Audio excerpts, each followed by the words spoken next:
Most people don't feel stuck because they're lazy.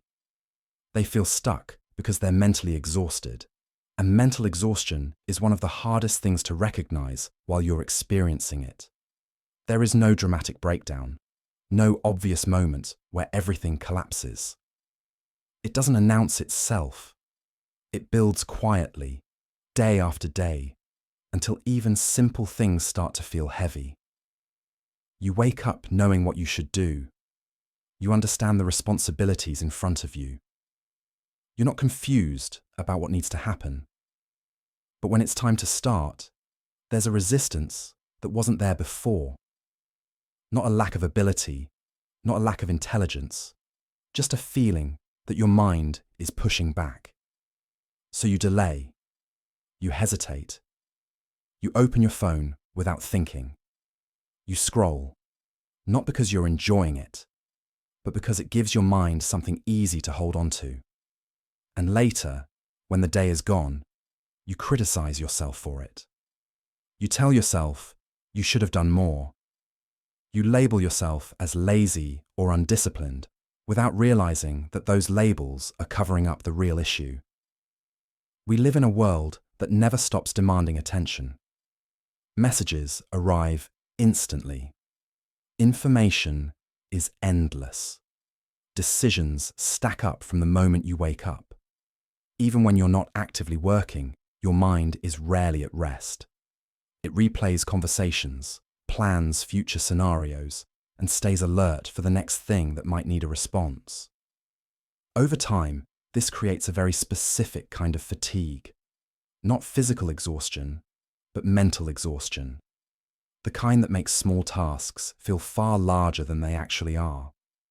The kind that drains energy before you even begin. The kind that makes you feel behind in life, even when you're doing what's expected of you. This is why so much motivation advice doesn't work. It assumes a lack of effort rather than an excess of mental load. Telling an exhausted mind to push harder only adds more pressure to a system that's already overloaded. It treats the symptom while ignoring the cause. Mental exhaustion doesn't come from doing too little.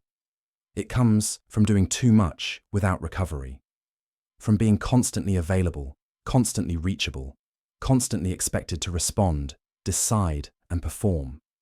There is no true off switch, only brief pauses before the next demand arrives.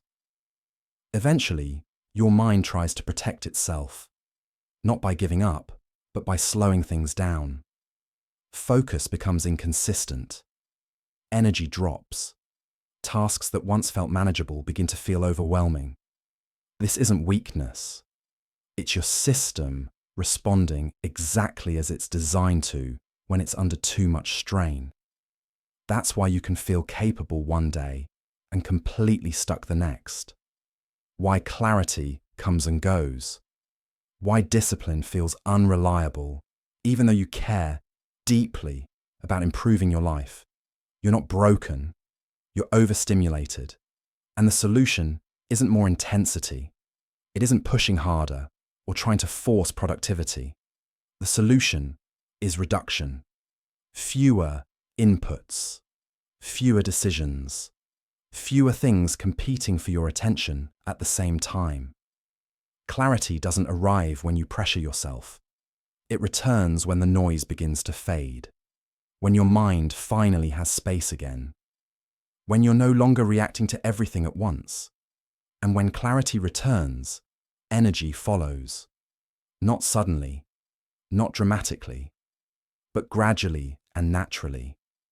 You begin to feel capable again, not because you became more motivated, but because your system is no longer overwhelmed. This is also why rest alone doesn't always solve the problem. Rest without reduction still leaves the mind cluttered. What restores energy isn't doing nothing, but removing unnecessary mental weight, simplifying your environment, reducing information intake, being more selective about where your attention goes.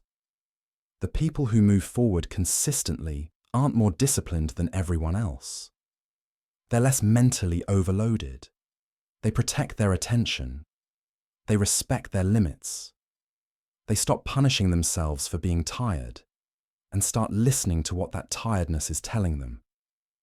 Because exhaustion isn't failure, it's feedback. And sometimes, slowing down isn't giving up. It's the most rational response to a world that never stops asking for more.